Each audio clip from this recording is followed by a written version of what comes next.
नमस्कार students, welcome to my channel commerce make easy with Shubhro. चलिए दोस्तों, आज हम क्या सीखने वाले हैं।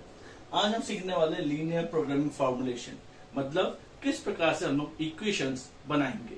इक्वेशन का मतलब लीनियर इन इक्वेशंस। ठीक है, चलिए एक हल्का सा मैं आइडिया लेता हूं ताकि आपको समझ में आ जाए। हल्का सा आइडिया, फिलहाल क्वेश्चन आपके सामने लिखा हुआ है, ये मैं 2 मिनट बाद बात करूंगा। ठीक है ना। पहले मान लेते हैं मैंने कोई एग्जाम लिया, ठीक है ना, और फिर मैंने स्टूडेंट से पूछा कि कितने नंबर आ जाएंगे। तो कुछ स्टूडेंट ने कहा कि सर पेपर बहुत अच्छा हुआ, कम से कम 90 नंबर्स आएंगे 100 में से, कम से कम 90। कितने नंबर आएंगे ये नहीं बताया कि 91 आएंगे, 95 आएंगे, 85 आएंगे, क्या आएंगे। पर क्या कहा, मुझे एक हिंट दिया, और हिंट क्या है कि मेरे सर कम से कम 90 मार्क्स आएंगे। देखिए वो लिखेंगे कैसे, कम से कम 90, यानी कि मार्क्स जो भी हो, एक्स अगर नंबर हुए तो वो कह रहे कम से कम 90 नंबर आएंगे। This means x must be या तो 90 के बराबर ही आएगा या 90 से ज्यादा। क्लियर। तो यानी कि कितने नंबर आएंगे, कम से कम 90। तो कम से कम 90 का मतलब आपके नंबर यानी जो मार्क्स एक्स है वो क्या होंगे, या तो 90 के इक्वल होंगे या 90 से ऊपर होंगे। यानी कि जब हम एटलीस्ट वर्ड यूज करते हैं, एटलीस्ट, तो फिर हमारा साइन इस प्रकार होना चाहिए। लेकिन अगर कोई बच्चा कहता है कि नहीं सर पेपर में बहुत अच्छा नहीं हुआ, ज्यादा से ज्यादा 60 मार्क्स आएंगे। ज्यादा से 60 मतलब क्या हुआ, 60 से ज्यादा, 60 से कम, ज्यादा से ज्यादा 60 मतलब 60 से ज्यादा नहीं, ज्यादा मैक्सिमम 60 ही आएगा, उससे ऊपर नहीं आ सकता। यानी कि आपके जो भी नंबर्स होंगे, अगर आपका मार्क्स एक्स है, दैट मस्ट बी या तो 60 के बराबर होंगे या 60 से कम होंगे। यानी कि हम इसे कहेंगे एटमोस्ट। क्या आपको ये बात समझ में आ गई। ये सबसे इंपॉर्टेंट पॉइंट आपको ध्यान रखना है कि अगर हमारे लैंग्वेज में क्या वर्ड यूज किया जा रहा है, एटलीस्ट या एटमोस्ट। ठीक है ना, क्योंकि इसी के बेस पर हमें ग्राफ्स बनेंगे, इसी के बेस पर हम सिंप्लेक्स सॉल्व करेंगे। लेकिन सबसे पहले हमें एक इक्वेशन डिफाइन करना है। ठीक है ना। तो मैंने आपके सामने 2 क्वेश्चन लिखे हुए हैं, क्वेश्चन 1, क्वेश्चन 2। मैं दोनों को सॉल्व करूंगा। ठीक है। क्वेश्चन नंबर 2 कंपेरेटिवली इजियर है, क्वेश्चन 1 हल्का सा ट्विस्ट है। पर ट्विस्ट क्या है, अगर आपको लैंग्वेज समझ में आ गया है तो अभी कोई ट्विस्ट नहीं है, it's as easy as ABC।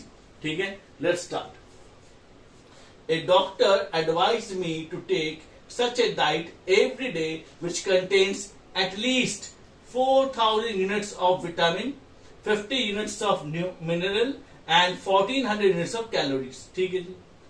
2 foods of A and B are available at a cost of ₹4 and ₹3 respectively. ठीक है। Each unit of food A contains 200 units of vitamin, 1 unit of mineral and 40 units of calories. ठीक है। While B contains 100 units of vitamin, 2 units of minerals and 40 units of calories. ठीक है। How many units of each of the food? अब यहाँ पर how many units of each of the food, तो आप जरा इस each of the food को भी मैं यहाँ पर अंडरलाइन कर लेता हूँ। Each of the food I should take so as to minimize my expenses. Okay. देखिए एक और खास बात है कि हमारा ऑब्जेक्टिव क्या है। हमारा ऑब्जेक्टिव है कि हम A और B पे जो खर्चा करेंगे वो मिनिमाइज होना चाहिए। ठीक है ना। तो एक बार जब आप क्वेश्चन पढ़ेंगे तो ऑब्जेक्टिव आप ध्यान रखेंगे। ऑब्जेक्टिव क्या है, या तो मिनिमाइज कॉस्ट होगा या फिर मैक्सिमाइज प्रॉफिट्स होगा। ठीक है ना, मेरी बात समझ में आ गई ना। भाई ऑब्जेक्टिव ऑब्वियसली बात है, रैशनल हम क्या डिसाइड करेंगे, हमारा प्रॉफिट मैक्सिमम होना चाहिए, हमारा लॉसेस कम होने चाहिए, हमारी सेल्स मैक्सिमम होनी चाहिए, हमारी कॉस्टिंग कम होनी चाहिए। तो ये अगर नहीं भी बताया तो भी फिर रैशनल डिसीजन तो आप लेंगे ना कि ऐसा ही होना चाहिए हमारा। अब क्वेश्चन हम दोबारा पढ़ते हैं और समझने की कोशिश करते हैं कि हम कैसे लिखेंगे। मुझे डॉक्टर ने कहा है कि आप जो भी खाना खाएं उसमें कम से कम 4000 यूनिट्स विटामिन होनी चाहिए, 50 यूनिट्स मिनरल्स होनी चाहिए और 14 यूनिट्स कैलोरीज होनी चाहिए। ये मेरे खाने में होना चाहिए। अच्छा, मेरे पास 2 तरह के खाने हैं, एक A और एक B। A जो है वो मार्केट में मिलता है 4 रुपए के हिसाब से पर यूनिट, और B मिलता है 3 रुपए के हिसाब से पर यूनिट मिलता है। तो मान लेते हैं A जो है A यूनिट्स और यहां पर लिखा B यूनिट्स। ठीक है ना।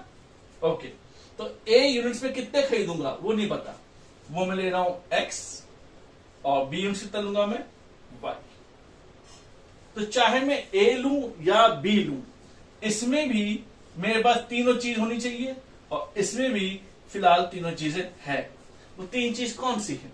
तीन चीजें हैं, विटामिन, मैंने बी लिख दिया, विटामिन, मिनरल्स, एम लिख दिया, और तीसरा कैलोरीज, VMC। ठीक है ना? बी में भी यही तीनों चीजें हैं, विटामिन, मिनरल्स एंड कैलोरीज। कोई डाउट है? पक्का? ओके। अब आप बताइए, जो ए वाला प्रोडक्ट है उसमें कितने विटामिन है? उसमें विटामिन जो है ए वाले प्रोडक्ट में यहां लिखा हुआ है each unit of food A contains 200 units of vitamin, यानी यहां पर है मेरे पास 200 यूनिट्स। मिनरल्स कितना है? 1 यूनिट, और 40 यूनिट कैलोरीज, यहां 40 लिख दिया मैंने। कोई डाउट तो नहीं है? पक्की बात है? ओके। अब बी में बताइए कितना है? बी मैंने यहां लिखा है B contains 100 units of vitamin, यानी कि इसमें विटामिन है 100 यूनिट्स। मिनरल्स कितने हैं? 2 यूनिट्स, और कैलोरीज कितनी है? 40 यूनिट्स। ओके, 40 यूनिट्स या 40 यूनिट्स। ठीक है, मैं बीच में निशान लगा देता हूं ताकि आपको समझ में आ जाए कि दो अलग चीजें। कोई डाउट तो नहीं है? ओके। अब देखिए, ये जो VMC ये इस ए के नीचे है, और यहां पर VMC इस बी के नीचे है। क्योंकि ये एक्स के नीचे है तो सब में, यानी कि एक यूनिट, एक सेब मान लेते हैं, ए फॉर एप्पल। एक एप्पल में इतना इतना इतना है, तो 2 एप्पल में कितना होगा? 200 इंटू 2 कर लीजिएगा, 1 इंटू 2 कर लीजिएगा, 40 इंटू 2 कर लीजिएगा। 3 एप्पल में कितना होगा? 2 इंटू 3, 1 इंटू 3, 40 इंटू 3। तो एक्स में कितना होगा? 200x, 1x, 40x। क्या बात समझ में आ गई? क्लियर? ऐसे बी फॉर बनाना मान लेते हैं, तो एक बनाने में कितना विटामिन है? 100, तो 2 बनाने में 200, 3 बनाने में 300, मतलब जितने बनाना होंगे उतना मल्टीप्लाई कर लीजिए, उतने टाइम्स। ऑब्वियसली यही बात हुई ना, तो हम कैसे करेंगे? इसमें कितने बनाना हमने लिया? y, तो यानी कितना होगा विटामिन? 100y, यहां पर 2y, यहां पर 40y। कोई डाउट? श्योर? ये x नीचे इसलिए x x x, y के नीचे इसलिए y y y। अब ये कह रहे हैं कि विटामिन मुझे कितना चाहिए? एटलीस्ट 4000 यूनिट्स, यानी दोनों को मिलकर भी खाऊंगा तो कम से कम विटामिन कितने चाहिए? कम से कम विटामिन कितने चाहिए? 4000, कम से कम, कम से कम, कम से कम। 4000 से ज्यादा भी सकता है, पर 4000 कम नहीं। इसका मतलब विटामिन ये रहा और विटामिन ये रहा, तो ये दोनों विटामिन यानी 200x plus 100y must be greater than equals कितना? 4000। क्या बात समझ में आ गई? याद आया ना? मेरे कम से कम 90 नंबर आ जाएंगे, तो कम से कम 90 का मतलब क्या हुआ? x must be greater then या इक्वल 90, यानी 91 भी आ सकते हैं, 92 भी, 93 भी, 100 भी आ सकता है। ठीक है ना? लेकिन 90 से ऊपर ही आएगा। यहां पे कितना विटामिन चाहिए? कम से कम 4000, तो मतलब जो भी मैं खाऊंगा वो 4000 या उससे ऊपर का तो जाएगा ही जाएगा। सिमिलरली मिनरल्स कितने हैं? मिनरल्स में 50 यूनिट चाहिए, यानी कि ये है मिनरल्स मेरा, मैं रेड कर देता हूं, red red red, this one mineral मेरे पास यहां पर है, this is my mineral part. तो यानी कि मैं लिख देता हूं 1x plus 2y must be greater than equals to, कितना मिनरल चाहिए मुझे? कम से कम 50 50 50, ये रहा 50। ठीक है ना? 50। ठीक है? कोई डाउट है? ये 4000 कहां से आया था? मैं यहां पे सर्कल कर देता हूं, आपको याद आएगा ये 4000 यहां से आया। ओके, और क्या चाहिए? कैलोरीज। कैलोरी ग्रीन कर लेता हूं।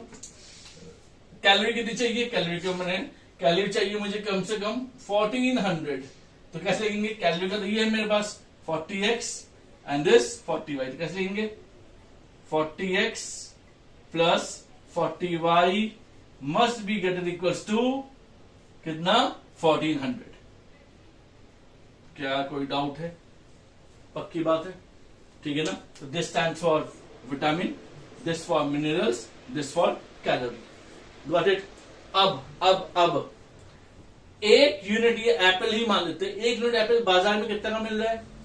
एक यूनिट एप्पल बाजार में मिल रहा है सो एज टू मैक्सिमाइज, यहां पे लिखा हुआ था 4 रुपए और 3 रुपए। मैं कितने एप्पल्स खरीद रहा हूं? एक्स। एक एप्पल 4 रुपए का, 2 Apple 4 into 2, 3 Apple 4 into 3, 4 Apple 4 into 4, तो एक्स एप्पल 4 इंटू एक्स। तो यानी कि एप्पल कितने का है? एप्पल है 4x मेरा खर्चा होगा। अब बनाना कितने का है? बनाना 3 रुपए का है, तो यानी कितना खर्चा होगा? 3y। Am I clear? कितना होगा? 3y। और दोनों को मिलाकर हम कहते हैं z। z is my objective function, जो कि MIN लिख दो, यानी मिनिमम करना हमें। हमें क्लियर? कोई डाउट? तो सर करना क्या है? करना यह है कि इनको मैं ग्राफ में पुटअप करूंगा, और ग्राफ में पुटअप करने के बाद एक्स और वाई की वैल्यू में लेके आऊंगा, वो नेक्स्ट क्लास में बताऊंगा। तो एक्स और वाई की वैल्यूज में जो भी लेके आऊंगा, वो जब मैं इसे पुट करूंगा तो जेड की वैल्यू क्या होनी चाहिए? सबसे मिनिमम होनी चाहिए। Got it? बात समझ में आ गई? ठीक है ना? एक बात अब समझ में आ गया कि x जो है, मान लेते हैं सर x मेरा आ गया 10 और y भी 10, क्या ये एक फिजिबल आंसर है? देखिए x और 10 और y 10, ये आंसर नहीं हो सकता। क्यों नहीं हो सकता? x अगर हम 10 बिठाएंगे, y 10 बिठाएंगे, तो x को 10 बिठाने पर 200 इंटू 10 2000, 100 इंटू 10 1000, तो 2000 प्लस 1000 कितने हुए?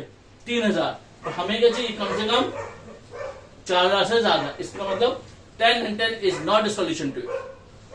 Am I clear to everyone? क्या बात समझ में आ गई? चलिए फिर अब हम इस पे आते हैं। दूसरा क्वेश्चन पढ़ लीजिए आप लोग। भाई दूसरा क्वेश्चन कंपेरेटिवली इजियर है। इजी देखा ये भी है, मुझे पूरी उम्मीद है। आप लोग क्या नहीं करते? आप लोग SSC नहीं करते, यानी कि शेयर, सब्सक्राइब, कमेंट। अब क्या आपको कमेंट जरूर करना है, ये पूछने के लिए कि ये समझ में आया है। अगर आ गया तो मैं आपको और क्वेश्चन दूं, और या अगर नहीं समझ में आया, या आप अगर कुछ क्वेश्चन मुझे देना चाहते हैं, तो आप मुझे कमेंट बॉक्स में क्वेश्चन दे देंगे कि ये क्वेश्चन जब प्रैक्टिस करें तो ये हुआ नहीं। अब इसको करते हैं। देखिए, a furniture seller sells tables and chairs. जो फर्नीचर सेलर है वो टेबल और चेयर बेच रहा है। कितना स्पेस है? 80 यूनिट्स। यानी टेबल और चेयर जिस रूम में या जिस गोदाम में रखने की कोशिश करेगा, 80, केवल 80 यूनिट्स ही वो प्लेस कर सकता है। यानी कि ये नहीं कि 40 चेयर 40 टेबल, 50-30 भी हो सकता है, 60-20 भी हो सकता है, 20-60 भी हो सकता है, 10-70 भी हो सकता है, 70-10 भी हो सकता है, 60/15 भी हो सकता है। यानी कि ऐड करने पर 80 ही होगा, और 80 से कम भी हो सकता है, लेकिन 80 से ऊपर नहीं होगा, क्योंकि स्पेस कितना है? 80 के लिए। भाई इस रूम में बैठने के लिए केवल 20 जने बैठ सकते हैं, यानी कि 20 से कम तो बैठ सकते हैं, पर 20 से ज्यादा नहीं। लिखने का स्टाइल अभी देखते हैं। और कितना पैसा ला सकता हूँ? 80,000 रुपए ला सकता हूँ, यानी पैसे मेरे पास 80,000 है। यानी कि जो टेबल चेयर बेचने वाले व्यक्ति हैं, उसका 80,000 रुपए में टेबल और चेयर खरीदना है। कितने मैक्सिमम टेबल चेयर खरीद सकता है? मैक्सिमम जितना गोडाउन में स्पेस होगा। गोडाउन में स्पेस कितना है? 80। ठीक है। एक टेबल चेयर कितने में बेचेंगे? वो 400 को और 300 में। ठीक है। अच्छा, एक टेबल को सॉरी एक टेबल को 400 मिलता है, एक टेबल और चेयर 300 मिल रहा है। वो उनको बेचेंगे कितने में? 100 रुपए वो चेयर पे कमाएंगे और 80 रुपए टेबल पे। तो आपको बताना कितने चेयर और टेबल खरीदे ताकि प्रॉफिट क्या चाहिए? Maximum minimum. भाई प्रॉफिट की बात करें तो मैक्सिमम ही होगा। क्लियर? लेकिन इनफाइनाइट चेयर टेबल नहीं कर सकता, यानी कि 5,000 चेयर खरीद लिया, वो कह सकता। क्यों नहीं कर सकता? कर सकता है, क्योंकि रुपया कितना है? 80,000। पहली कॉन्स्टेंट, कॉन्स्टेंट मतलब जो आपको रोक रहा है, आपके कितने रुपए? 80,000। दूसरा, आपके पास स्पेस कितनी है? 80। ठीक है ना? तो लेट्स स्टार्ट। तो हम मान लेते हैं चेयर्स, टेबल्स। कितने चेयर्स खरीदेंगे? x। कितने टेबल खरीदेंगे? y। भाई ये चेयर और ये टेबल क्वांटिटी में, यानी कि जब मैं चेयर खरीदूंगा x और जब मैं टेबल खरीदूंगा y, तो कितना खरीदूंगा मैक्सिमम? या तो वो 80 होंगे, क्योंकि मेरे पास स्पेस तो 80 का ही है। ये चेयर यूनिट में है, यूनिट, एक चेयर, 2 चेयर, बस 10 चेयर। ठीक है ना? तो चेयर्स और टेबल्स या तो ये 80 के बराबर होंगे या फिर 80 से कम होंगे, less than. Am I clear? Less than. Clear? मुंडी ऐसी क्यों नहीं बनाई? इसका मतलब ये हुआ कि अगर x प्लस वाई को मुंडी में ऐसे कर दूं, तो इसका मतलब हुआ x प्लस वाई मिलकर 80 से ऊपर होगा। x प्लस वाई मिलकर 80 से ऊपर होगा। लेकिन आपको तो पता नहीं कि जगह कितनी हमारे पास? जगह केवल 80 यूनिट्स के लिए है। इसका मतलब 80 से ऊपर नहीं जा सकते, 80 से नीचे हो सकता है, लेकिन 80 से ऊपर नहीं जाएंगे। इसका ये इक्वेशन नहीं बन सकती। ठीक है, मिटा देते हैं। अच्छा, एक चेयर कितने का है? आप बाजार से मंगवा रहे हो, बाजार से खरीद के फिर बेचोगे। एक चेयर 400 रुपए का है, एक चेयर 400 का, 2 chair 400 into 2, 3 chair 400 into 3, 4 chair 400 into 4, x chair 400 into x, plus एक टेबल 300 रुपए का, तो 300 इंटू वाई। और दोनों मिला कितने रुपए खर्च कर सकते हैं? या तो 80,000 रुपए खर्च कर देंगे या 80,000 से कम। क्या बात समझ में आ गई? इससे एक रुपए ज्यादा नहीं खर्च कर सकते। इसका मतलब क्या हुआ? ज्यादा से ज्यादा 80,000 रुपए खर्च कर सकते हो, ज्यादा से ज्यादा 80,000।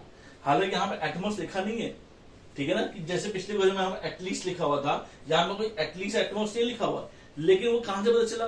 क्योंकि आपकी जगह कितनी है? केवल 80 की जगह। इसका मतलब ज्यादा से ज्यादा 80 खरीद सकते हो। रुपया कितना है? 80,000। इसका मतलब ज्यादा से ज्यादा 80,000 रुपए तक में ही आप सामान खरीद सकते हो। 80,000 से कम या 80,000 तक, उससे ऊपर नहीं। तो 80,000 से या तो कम होगा या 80,000 तक होगा, इक्वल। ठीक है ना? बात समझ में आ गई? ओके। एक चेयर को कितने में बेचेंगे? कितना फायदे में बेचेंगे? एक चेयर पे हम कमा रहे 100 रुपया, तो एक्स चेयर पे कितना होगा? 100x। एक टेबल पे कितना कमाएंगे? 80 रुपए, तो वाई टेबल पर 80y। दोनों को मिलाकर के हमारा ऑब्जेक्टिव होता है z, और z हम यहां लिखेंगे मैक्सिमम। देखो भाई, पिछली बार क्या लिखा हमने? मिनिमम। क्योंकि पिछली बार क्या था? कॉस्ट। तो कॉस्ट हमें कम करना होता है, और ये क्या है? प्रॉफिट। तो प्रॉफिट हमें मैक्सिमम करना होता है। बस इसे कहते हैं लीनियर इक्वेशन फॉर्मुलेशन। ठीक है ना? और यहां पे जो लिखा हुआ है less than equal to constants है, ठीक है ना? लीनियर इक्वेशन का साइन नहीं है। और कांस्टेंट क्या हुआ भाई? 80 का स्पेस कांस्टेंट है, 80,000 हमारा कांस्टेंट है। इससे ऊपर आप नहीं जा सकते, ये आपके दायरा है, लिमिट्स है आपके। हमें क्लियर? कोई डाउट है? कोई डाउट होगा तो आपको क्या करना है? कमेंट बॉक्स में जरूर जरूर लिखना है, ठीक है ना? शेयर, सब्सक्राइब, कमेंट करना नहीं भूलेंगे। मिलते हैं नेक्स्ट क्लास में। नेक्स्ट क्लास में मैं इन्हीं इक्वेशन का, इसी 2 इक्वेशन का मैं ग्राफ बना के आपको बताऊंगा कि ग्राफिकली हम इसकी वैल्यूज को कैसे लाएंगे। ठीक है ना? तब तक के लिए आप लोग स्वस्थ रहिए, मस्त रहिए, और मेरे चैनल को सब्सक्राइब करते रहिए। Thank you all, have a nice day.